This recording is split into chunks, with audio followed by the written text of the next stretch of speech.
What TV show had the worst ending? Nobody will remember this, but the correct answer is Alf. It was supposed to be a cliffhanger, but the show got cancelled, and they ended the series with Alf being captured and taken away to be dissected. Good night, kids. Eventually, they made a made-for-TV movie about 5 years later to attempt a wrap-up called Project Alf. It had virtually no one from the original series besides Alf's voice, and as I remember it, was almost universally panned. It was also set up and alluded to several times throughout the show. Their civilization was wreaking ecological havoc on the world and they just wanted to ignore it in order to keep getting them sweet short-term gains on a spreadsheet. BBC Sherlock. The whole reason I love that show was the mystery being explained by cold hard logic and the powers of observation. The entire last season was basically Sherlock's sister has mind control which takes effect within seconds. Total BS and I hate it. That was my favorite TV series of all time and I felt physically ill when they just murdered the whole season like that. H-Bomber Guy's Sherlock video is the #1 video on my comfort playlist. It's just such a fun teardown of the show's descent into mind magic bullshit. I wanted to mention this too. I loved Sherlock at first but there's so much wrong with it and the 4th season really made me look at it differently. It was already going downhill, but then it really took a nosedive. My mother was a fan as well and I just told her not to watch the last season by explaining it was so bad. Fans were sure there was a secret 4th episode that was going to make everything okay again. She got the message. Like Quantum Leap, My Name is Earl ended on a cliffhanger which was cancelled soon after S4. The only resolution given was on the first episode of Greg Garcia's next project Raising Hope where a TV news broadcast in the background said a man in Camden County completed his list. NBC had a knack for making bonehead decisions. The director actually talked about how he wanted My Name is Earl to end. The thought was, Earl is very close to finishing his list when he comes across a person with their own list with Earl's name on it. When Earl asked why he had a list of people he wrong and was going around correcting the mistakes, the dude said, I got the idea from a guy who had my name on his list and that guy was on another guy's list and so on until it traced back to Earl. With Earl thinking he has essentially created an endless stream of people going around and correcting their wrongs and helping people. Earl ripped up his list with that satisfaction. X-Files tried to tie several story arcs together that directly contradicted one another and did it with a clip show. Glad I searched for X-Files because this was going to be my comment. Honestly, the last 3 seasons were not great outside of a single episode here and there, usually written by Vince Gilligan, of course. Talk about a show with highs and lows. It could be the best show on television, and the next week it could be the most senseless garbage you've ever seen. House of Cards should have ended when he got the presidency. It was all week after that. Frank had a goal in the first few seasons, it's what drove him. Then he gets it, and his motivation is just keeping what he has. Perfect end scene was when he did his signature knock on the president's desk.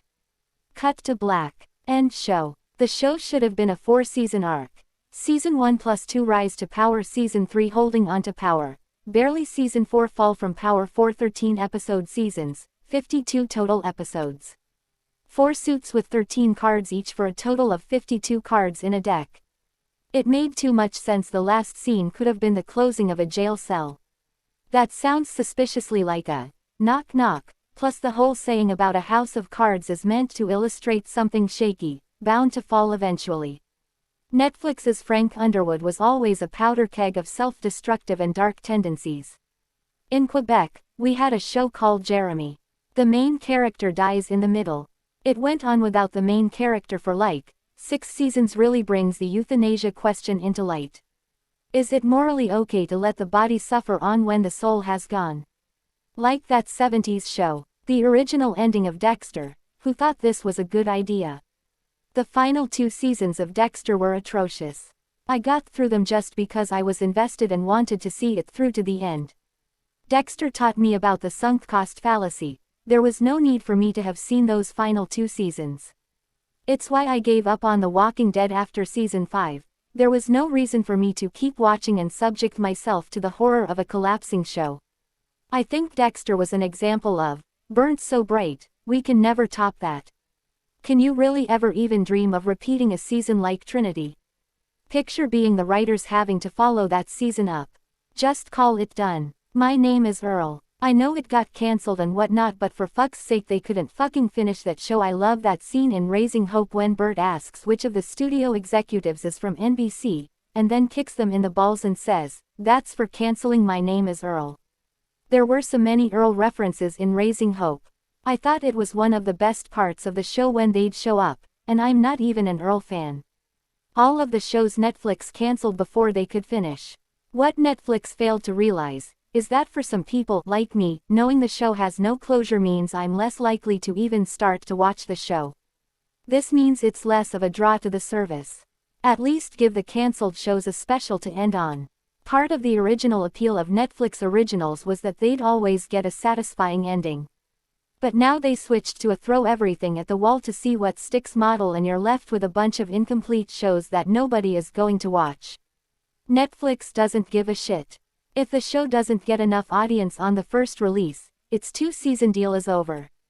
Even for shows like Santa Clarita Diet, that got more attention after the first release, nails were already on the coffin.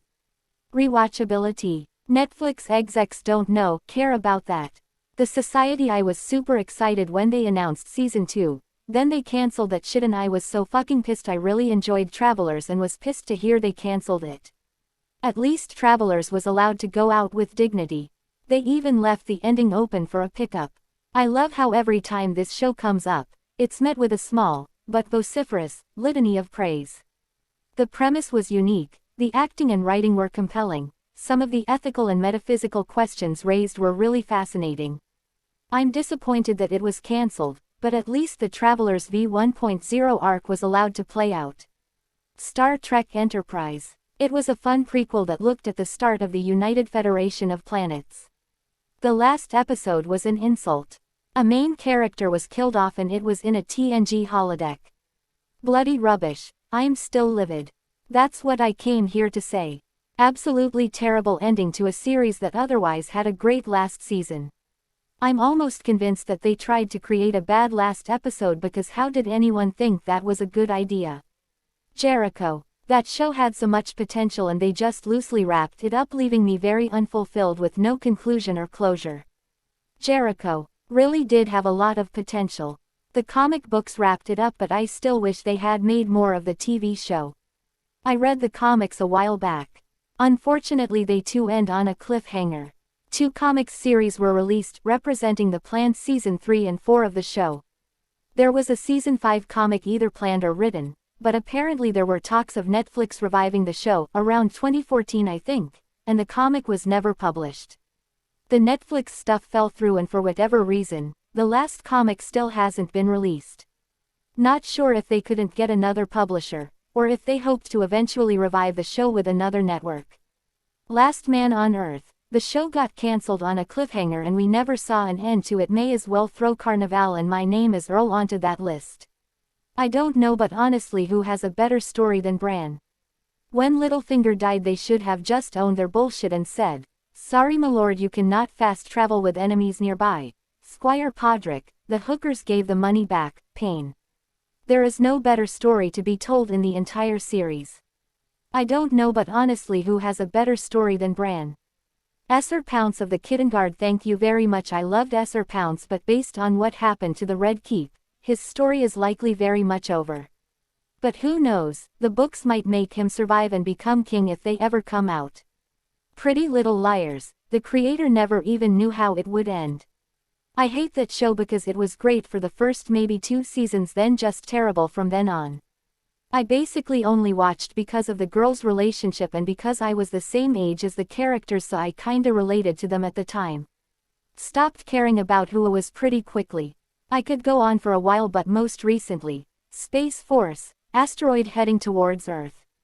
Cancelled. Netflix needs a cancelled label on every show they have ran for a season or 2. It's annoying scrolling through the shows. Netflix needs a show called Cancelled, where every episode is just a true final episode of some other show Netflix cancelled. Merlin has a pretty horrible ending. Seasons 4 and 5 really felt like the show was beginning to be something special and then it just ends. I thought the show was pretty great from start to finish and actually even got better as it went on, but the big mistake was not revealing Merlin's secret to Arthur like way earlier. Should have been season 3 or 4 when he finds out about it, not at the last minute before dying. The 100 stupidest ending ever. Jesus Christ, I hate watched the last 3 seasons, because I figured since I had watched that long, might as well finish it. Yeah, the ending was so fucking stupid. I'm still pissed about Bellamy getting killed. Jesus Christ, I hate watched the last 3 seasons, because I figured since I had watched that long, might as well finish it. Yeah, the ending was so fucking stupid. I'm still pissed about Bellamy getting killed. I loved the first season. Such a great concept and theme. Very Lord of Flies and Brave New World with space elements. Then in typical CW fashion shit got weirder and weirder. Android that hijacks people's minds with magical nanochips. Why not? Another nuclear holocaust. Hell yeah. Going to space to avoid said nuclear holocaust. That makes the most sense. A human ship that has been gone for 100+ years returning to Earth post-nuclear holocaust V2. Guess what, it's gonna be filled with homicidal criminals. Space travel. Yeah, we are gonna do that one too, so we are just gonna put people into stasis to go to a habitable world. The world they are going to also has humans on it because why not? Time travel. Yeah, we got that too. Oh, and aliens. We also have aliens. These aliens are really cool though because they are godlike entities that kill entire civilizations or accept them into the collective conscience similar to heaven. But the end was absolutely downright painful to watch. And this was well after I suspended my expectations of the show. I went in expecting to be disappointed and was indeed disappointed, but disappointed and confused at what the show became. Friends echo my thoughts, and the 100 has now become a meme. We laugh despite watching a show we all initially liked turn into a mess. Teen Titans. Now hear me out. The show ended on a gut punch episode that was far more mature than anything else on Cartoon Network before or since. Emotionally clever storytelling that let the audience down. It was heartbreaking that they chose to end that relationship that way. But they expected a 6th season. To tie off the ongoing rivalry with Slade, tie up every character's arc. It was cancelled on the penultimate season. It had set up all the pieces set up, had finally graduated to the next level of storytelling, ratings were high, then bam.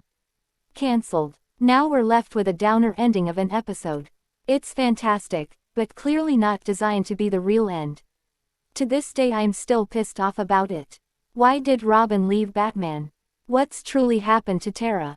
What does Slade really fucking want? God just kill me. Tara's ending killed me inside as a kid. Probably the worst heartbreak I felt at such a young age. Might I suggest the 4-issue story of The Judas Contract that appeared in the actual new Teen Titan comics in the 80s. It basically is the same story as the TV show. It's also a separate graphic novel in print now, picked one up a few years ago since it's my favorite storyline of the series. Is the DCAU version fairly loyal to the original story? Somewhat similar with the exception that both Slade, who went by Deathstroke the Terminator in the comics, his alter ego being Slade Wilson, was working for the HIVE and took Tara under his wings to infiltrate the Titans. There's a bit more adult content in the comic, such as the sexual relationship between Slade and a 15 to 16-year-old Tara, and she seemed much more out to kill the Titans than feeling guilt over it. And Gar goes much more off the rails in the aftermath, attempting to kill Slade, like with Avengeance. If you'd like to see a more nuanced adult take, I highly recommend it, along with about the first 50 to 60 issues of the new Teen Titans series from the early to mid-80s. You can probably find PDFs of the comics on a few websites for free by this point, but they don't have the smell and feel of the original comics. Sniff sniff. As with the retelling of any story in various media, there will usually be differences, so the main plot points of betrayal are there, but a lot of the details are different. No Brother Blood, no Blue Beetle, or whatever that character's name was, different events occurring. Again, go check out the comic for the original storytelling and see why it became such a big hit when I was a teen in the 80s. That's launched cartoons, movies, TV shows and graphic novels. And check out Marv Wolfman's website, since he and George Perez, who sadly recently passed away, created all of this. Bonus. Read the comics and you'll get Slade's origin and find out why he's blind in one eye. Similar thing happened with Justice League Unlimited. They were building it so well with Lex running for president, Question having dirt on him, Superman being paranoid he might crack like the alternate universe's Superman, and Lex having some sinister masterplan with his Legion that will unfold soon. Only for it to be revealed as Darkseid. Legion is not mentioned, and Lex is betrayed immediately and it devolves into a simple Darkseid versus Justice League. Thank you for watching. Like and subscribe.